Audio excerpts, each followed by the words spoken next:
A lot can happen in a week, some of it good, some of it bad, some of it downright ugly. When faced with intriguing developments in the week's news, we turn to a rotating panel of non-experts to parse the good, the bad, and the ugly of it all.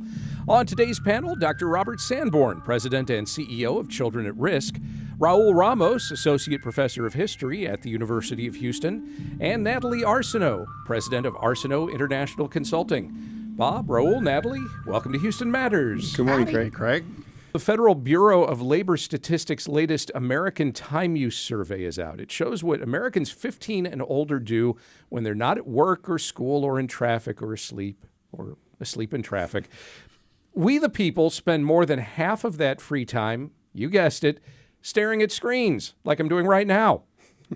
We're talking an average of 2.5 hours a day of watching TV alone, more than half an hour a day on social media or playing video games. Lance Garrison, Dean of the College of Professional Psychology at the Chicago School, tells CNBC's Gilly Malinsky that, if anything, it's surprising that screen time isn't higher. And frankly, it probably is, as respondents may not have included in their own math the time they spend online answering Bureau of Labor Statistics surveys. And before you go blaming this on younger generations, the Americans who report watching the most TV every day are over 65, and it is not even close. America's pastime remains staring at things on screens. Is this good, bad, or ugly? Natalie? It's probably a combination of all three of them at one time.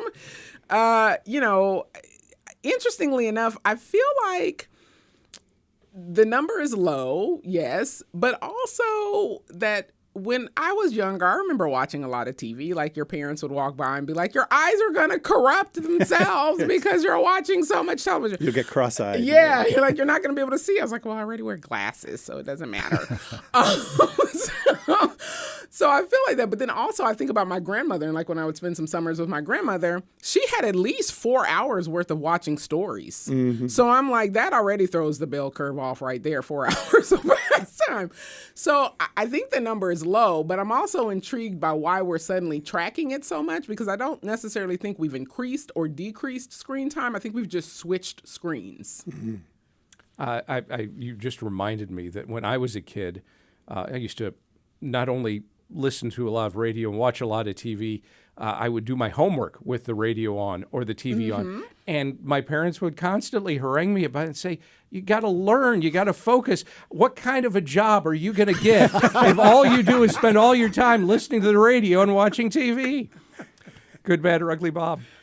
This is big time ugly, I think. I grew up in Puerto Rico, and we were so poor we didn't have a TV. Our TV broke down, and we never replaced it. And so I always have this anecdotal baggage of the reason I was a first-generation college student and did what I did is because I read all the time because I didn't have a TV. And I think there's some evidence to back that up, right? Less screen time is good for kids. We're doing a lot of things. We're seeing a lot of energy right now put into this idea, like take the phones away from the kids. I think, what was interesting is about how older people watch more TV than younger people. That's because TV is on its way out, right? Younger people are watching any shows that they like. They're streaming them on their phones and their tablets. They're not watching TV. But what I worry about is that we see a lot of research now saying that, of course, younger people are not having sex, right? And that's part of that is related to they're on their screens. And so I'm not a fan of teen pregnancy, obviously. So this is not a good idea. Where's this going, Bob? But I am a fan of having grandkids someday. And so, I want to be Grandpa Bob. And if kids aren't having sex, that does not bode well for Grandpa Bob. So this is ugly. That said, the screen time, if you look at the numbers, screen time independent of television, it's not like it's dramatically higher for younger people than it is for older people. That's right. And I think that by younger people, they're on their phones, they're on their tablets. But yeah, old people are still sticking with those habits like Natalie has of watching a lot of TV. And so, but I worry more about the younger people sort of staying away from things they need to be doing. All right. Good, bad, or ugly, Raul. Come on, Raul. Pay attention. Sorry. What was that? Look, I have kids. It's a losing battle if it is a battle. I don't think it's asymmetric warfare if you think about it. But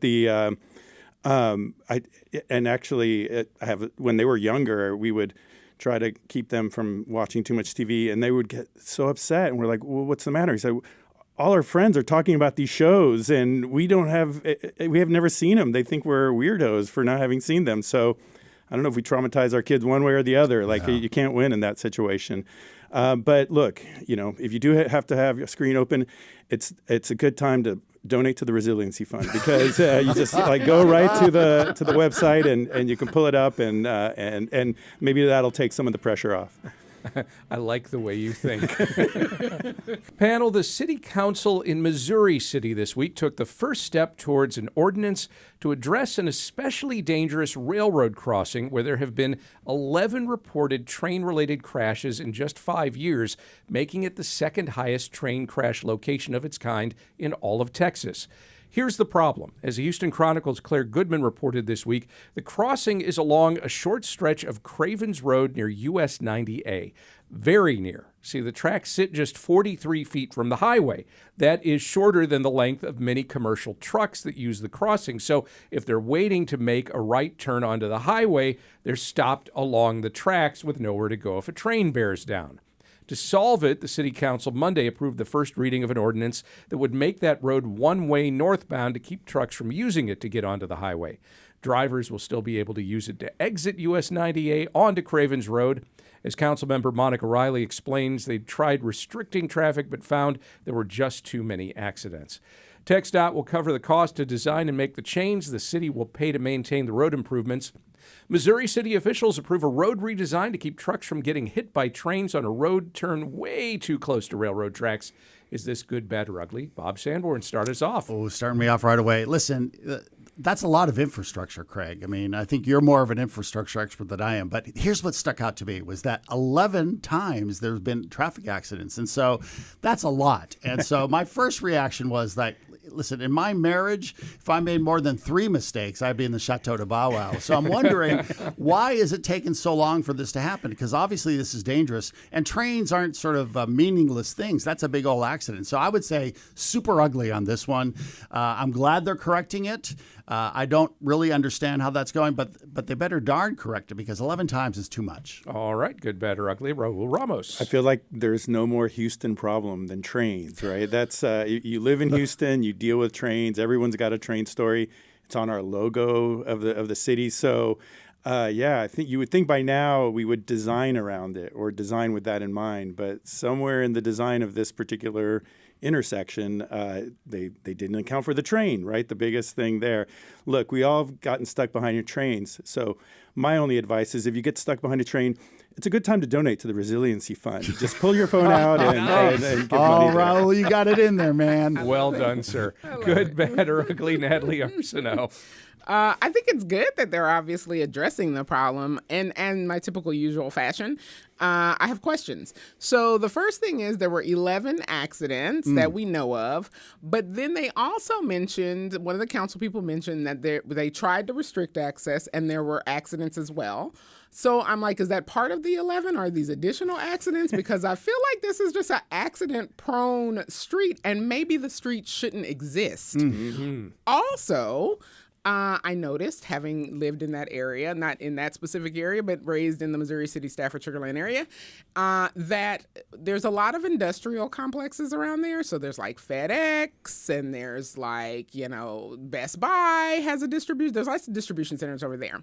And I'm just wondering if like it's their trucks that are the commercial trucks we're referencing here. And if so, maybe they should just build a private road, like a public private road that takes into account, and then the taxpayers don't have to do it. Mm-hmm. Just a suggestion.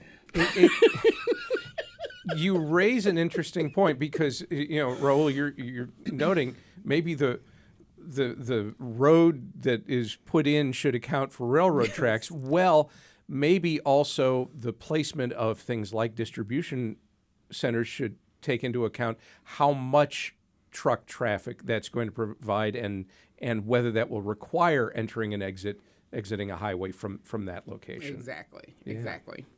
Not the first time there's been short-sighted Never. planning. I mean, look at 45. Oh, wow. We don't have that kind of time today. Panel, the U.S. Equal Employment Opportunity Commission Thursday dropped its demand for the University of Pennsylvania to turn over a list of names and contact information of Jewish employees.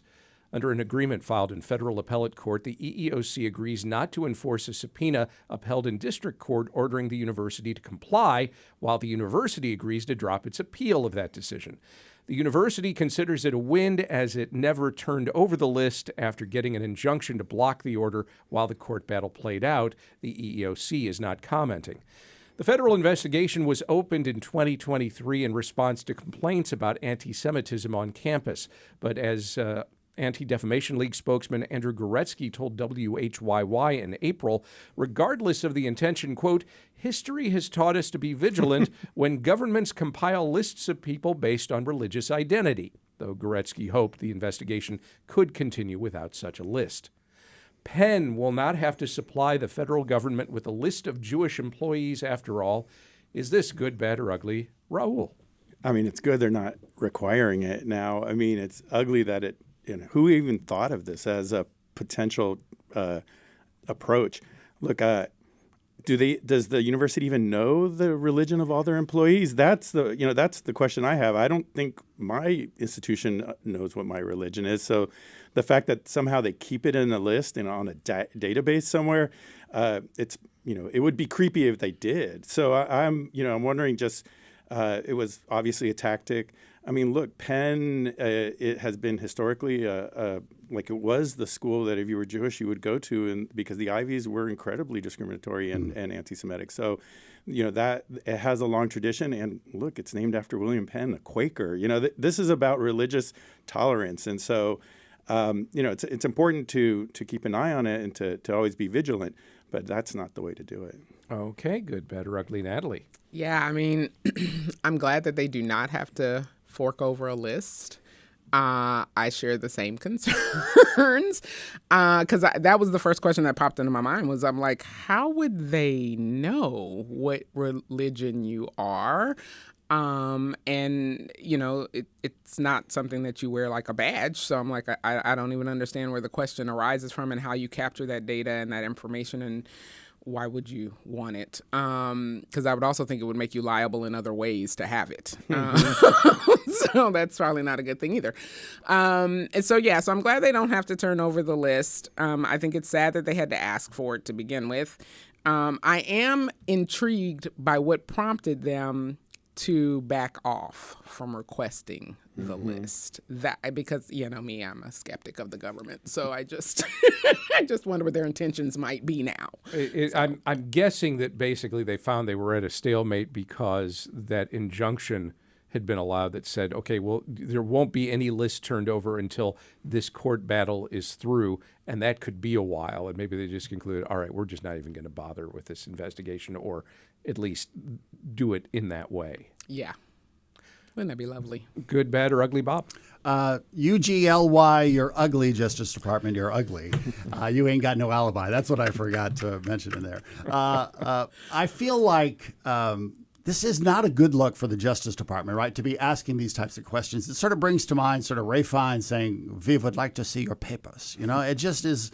It just has historical precedent that shouldn't be there.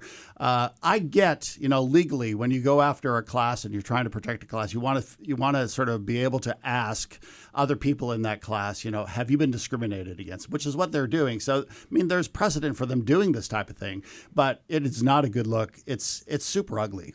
And kids, if you're wondering, Voldemort previously portrayed a Nazi general or Nazi colonel, I think it was. Commandant in Commandant Schindler's List. Schindler's List, yeah, exactly.